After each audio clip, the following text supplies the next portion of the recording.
I got to throw the ball better, giving the guys a better chance to run after the catch. Just right from the beginning, I got to be more accurate. How disruptive to momentum were those early drops?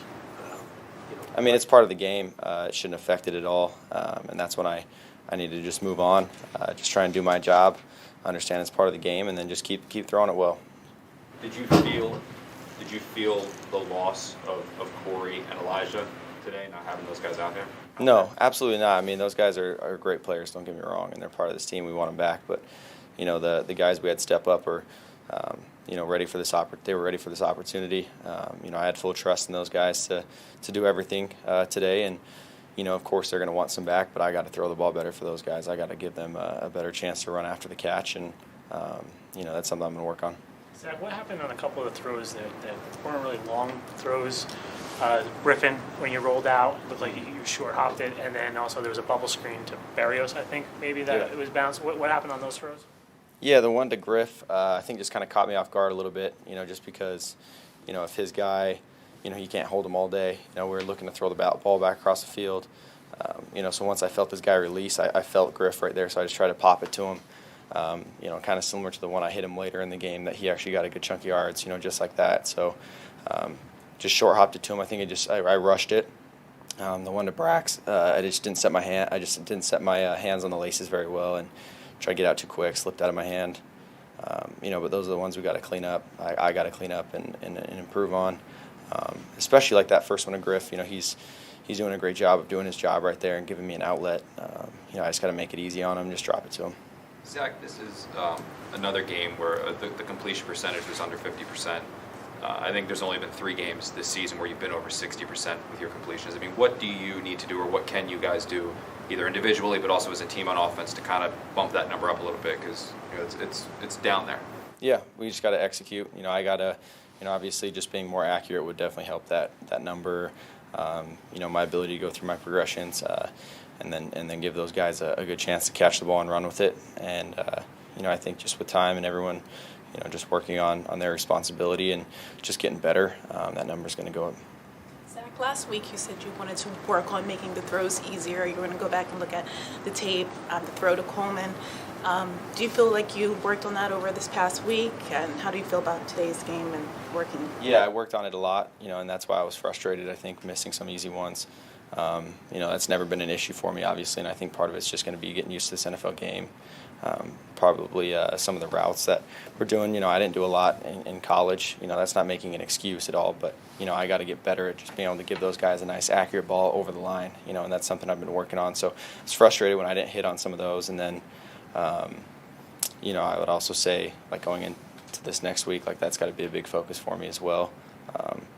I felt like at the end of that game was a big positive, they're playing prevent defense and the game's over. I was able to work a lot of that stuff, getting the ball to Ty, trying to let him run with it. I thought we were able to do some cool things just in the last couple drives of just trying to improve and get better.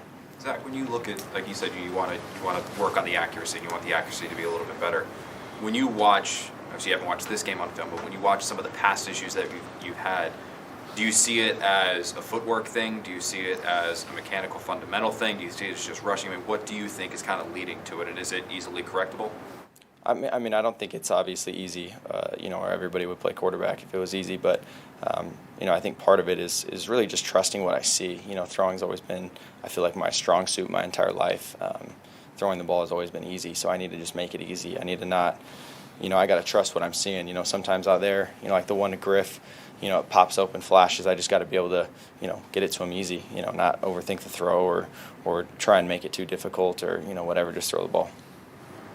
Zach, how difficult were the conditions out there today? We're inside, so we can't really sense the Yeah, wind. no, they were fine. A little windy early on, but nothing, I felt like that altered our ability to play football today. What's the mood in the locker room as you head into these final 4 games? Yeah, obviously disappointed in not getting the win, but I think guys are extremely excited to take on the challenge of just trying to get better, just trying to work to improve. We understand that this is all part of the process. This is not the end goal. This one season's not the end goal, so we're trying to just use every single rep, every single game to the best of our ability to just try and keep getting better and improving. And so, guys' spirits are up and they understand that we got a good challenge ahead of us for these next four games. The Saints, when they ran man coverage, you know, there's issues on both ends. So what do you think was causing some of the issues throwing against man coverage today? Yeah, I mean, of course, there's always going to be disruption. You're putting more stress on the O-line. I'm having to navigate the pocket, but sometimes when I can get out, there's some good running lanes. And, but you rely a lot on guys being able to just get off of that. And, I thought they did a good job for the most part. I got to give them some accurate balls when guys get disrupted. But, it also just comes down to winning that one-on-one. How do you keep your spirits up? Yeah, I mean, I'm a rookie. I just got here. I never once told myself that this was going to be easy when I got here. And I never look at it as, being down on myself like, this is how my career is going. This is all, like, everything I went through today was a learning process for the future. And I'm banking every single rep I go through. I'm comparing, maybe one that I missed and all of a sudden I hit. It's correcting, those mistakes. I'm just getting more and more looks. And, I just feel like I need to understand that, yeah, it hurts sometimes, but it's all part of the process to improve. Zach, so you looked really confident last week in the first half, and in terms of stretch, and you always want to be building on the week before. How do you chalk up your performance today? And as you said, you're a rookie and you're learning every time you're on the field. Yeah, choppy at first. We go 3 and out. I think 3 times, whatever it was, and I just got to hit that reset button. Almost treat it like the next series is the next play, and like the first play of the game, and come out there and just go through my reads and play football. No matter what happened before that or after that, it doesn't matter. Did you have a chance to talk to Taysom? After the game, and what did you think of his performance today? Yeah, I did. I mean, obviously I wasn't, 100% watching everything they were doing, but he's a great player. You can obviously see what he can do with the ball in his hands, whether it's throwing it or stepping up and running. He's a true dual threat guy. He gives a lot of defenses issues, but we got to talk a little bit afterwards. He's an awesome guy, and I always wish the best for him. That's good. Thanks. You want to move into the secondary room?